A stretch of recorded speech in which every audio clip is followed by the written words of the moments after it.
everyone, it's Nataliedrewy and happy Lunar New Year. I am currently in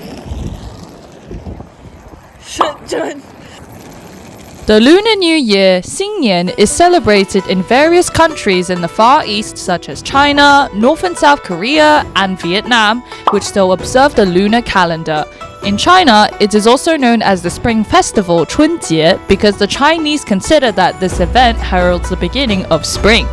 It is the most famous and important festival celebrated in China, with a variety of activities and celebrations among its diverse regions. The Lunar New Year system follows the lunar calendar and revolves on a 12-year cycle with an animal associated with each year. This year is the Year of the Dragon. The New Year celebration removes the bad and the old and welcomes in the good and the new. This is the time to pay respects to the ancestors, scare away evil spirits, and pray for good harvest. Lion dancing, dragon dancing, temple fairs, flower markets, giving out red packets, and shopping are some of the main activities during Chinese New Year. So, are you ready for it?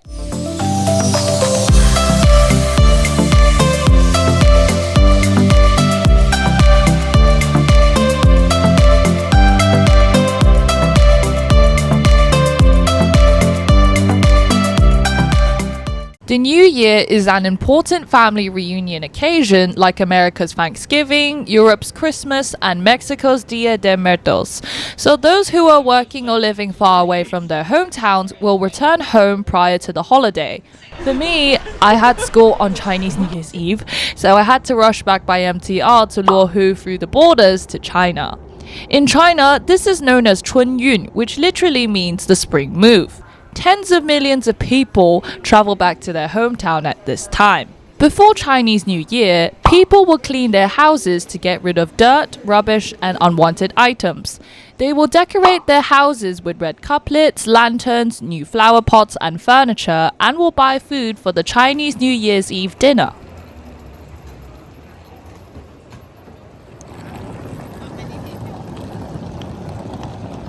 I had a full day of school today and I'm sped run all the way from Hong Kong to Shenzhen Luohu, and now I'm going back to my home place, Shekou. Chinese New Year is a crucial family reunion celebration. Families will gather around the dining table for the New Year's Eve dinner known as 年夜饭. And that's exactly what I'm rushing back to Shekou for now. China is a vast country, so the food customs and must-have dishes vary according to the region. For the most part, essential dishes would include meat, fish, and glutinous rice cake called niangao. All families would have a fish dish because the character fish, yu, reads exactly the same character, plenty, yu. Having a fish for the year-end dinner symbolizes 年年有余, plenty of wealth every year. Niangao, a glutinous rice cake, is also an essential dish whose name is a pun on another word meaning year high, and is therefore considered very propitious as it infers improvements year on year for income and general prosperity, 饺子, which are a must. This is because these dumplings have a shape reminding people of a gold nugget. But jiao also means hand over, inferring change, which is exactly what celebrating the new year is all about. There are several different flavors of jiaozi with a variety of fillings, such as meat, seafood, and vegetables. There are several versions and stories about how Chinese New Year came to be. A commonly related tale goes as follows. It tells of a unicorn beast in ancient China. The unicorn was called Nian and was fierce and aggressive. It lived at the bottom of the sea but would go ashore to loot livestock and hurt and eat people. Every year, at New Year's Eve, the villagers, young and old, anticipating the arrival of Nian, would escape into the bushes and hide themselves from the beast. One day, an elderly man came who claimed to have magical powers of fending off this beast.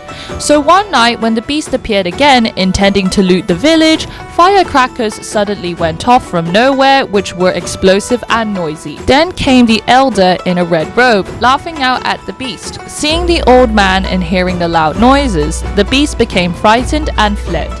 The old man's red robes are the origin of the Chinese people's love of red as an auspicious color associated with eliminating bad fortune, and that is why red forms a central theme in Chinese festivals, especially the Lunar New Year. From then on, every year, the villagers would set off fireworks and decorate their homes with red materials. Consequently, it became a tradition to celebrate the new year with lots of noise and red decor. At midnight of New Year's Eve, firecrackers and fireworks are heard, marking the beginning of the new year. Older and senior members of the family give the younger ones good luck pocket money, 压岁钱, in red envelopes, literally means suppressing demons with money. Those receiving a red envelope are wished another happy, healthy and prosperous new year. 红包 are generally red, but sometimes those envelopes can be other colors such as yellow or purple. It is a custom for Chinese to bath or shower thoroughly before the end of the year to wash off the bad luck. But equally, it is considered bad luck to shower on the first day of the new year. Many people only shower from the second or third day onwards to retain as much of their newly acquired good luck as they can. Chinese people consider that the start of New Year affects the year as a whole, so there are certain do's and don'ts which are very important to observe during the festival. Most importantly, one should never talk in a negative way or use bad language, and should always maintain a positive demeanor with family and friends. In China, it is common to say 新年快乐, which means Happy New Year in Mandarin when greeting other people. Whereas in Hong Kong or Guangdong, they would say Kong Hei Fat Choi, which means good wishes for a prosperous year. Lots of people don't sweep the floors on the first few days of the new year, neither throwing out rubbish nor throwing out water. If things are thrown or swept out, it means you are parting with wealth for the entire year. A common activity on the first day of the new year is a visit to a local temple to pray for good fortune during the year ahead. We visited the Chiwan Goddess Temple in Shekou, dedicated to the goddess Hao, the sea deity. We joined the queues to hit the drum to ward off evil spirits and also rang the bell to greet the new year and to bring prosperity and good luck.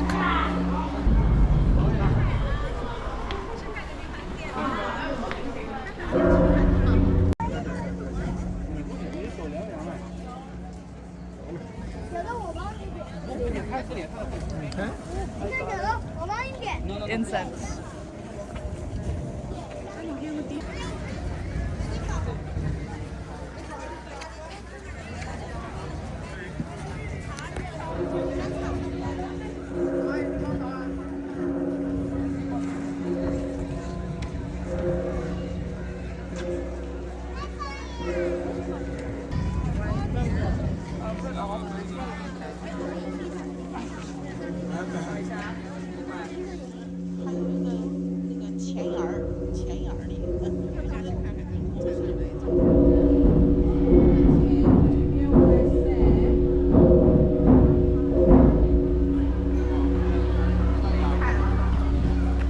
We also took the opportunity to visit the oldest part of Shenzhen in Nanshan district, situated to the north of Shekou, called Nantou Ancient City, Nantou In 1394, the city walls were built to ward off Japanese pirates.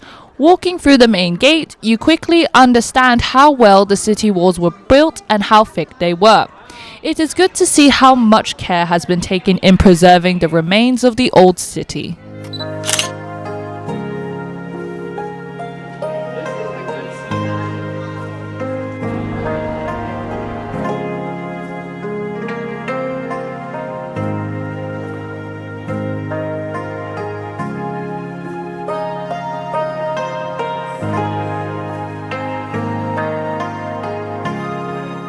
Poetic couplets heralding good fortune and prosperity are usually seen adorning the fronts of people's homes, but here in Nantou Ancient City, they grace the city's meeting place and form a beautiful and artistic backdrop for souvenir photo shots. They express people's joys for the festive period and wishes for a better life in the coming year.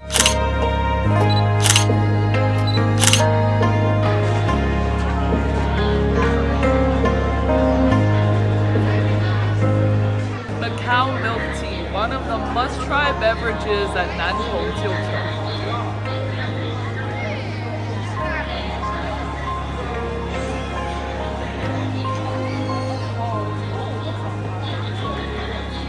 There's also Macau matcha. You can also try Macau matcha or milk tea.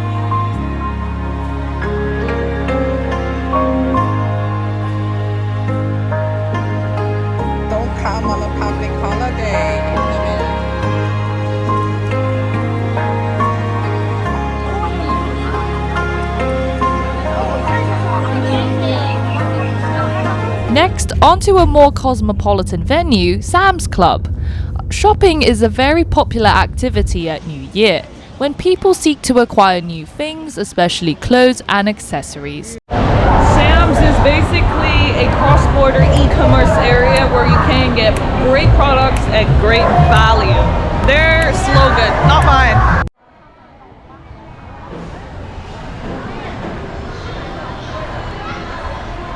Oh my gosh, this place is massive. Like those stuff behind me, it's stacked.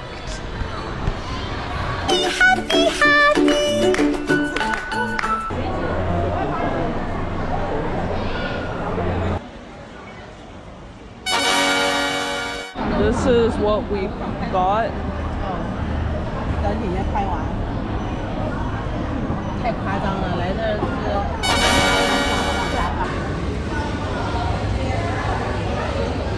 According to the popular Chinese saying, 花开富贵, flower blossoms bring good fortune. Plants and flowers often signify renewal and potential abundance. Hence our visit to the Dutch Flower Village, a place teeming with flower shops specializing in various varieties of flora.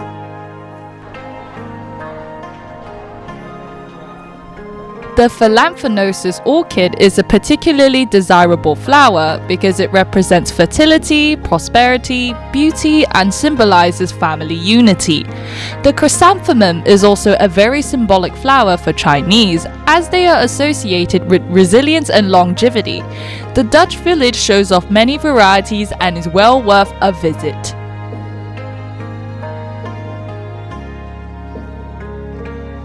Decorations are another important component to Chinese New Year. People spend a lot of time and effort decorating their houses in order to welcome the gods of wealth, 财神. According to my mom, there are two gods of wealth. One is god of civil affairs, 文神, and the other is god of military affairs, 武神. Happy Lunar New Year, and I am currently in a flower market. They smell nice. Streets, city centers, malls, buildings, and other public places are also decorated with these decorations to celebrate the Chinese New Year. There are many customs which are celebrated, but every family has their own way of celebrating. This video gives a good idea of how we celebrate the Lunar New Year. I hope you enjoyed watching it as much as we enjoyed celebrating it. Please write down your thoughts in the comment section below. I wish you a happy year of the dragon and see you in my next vlog, which will make you say, oh damn. Please like and subscribe.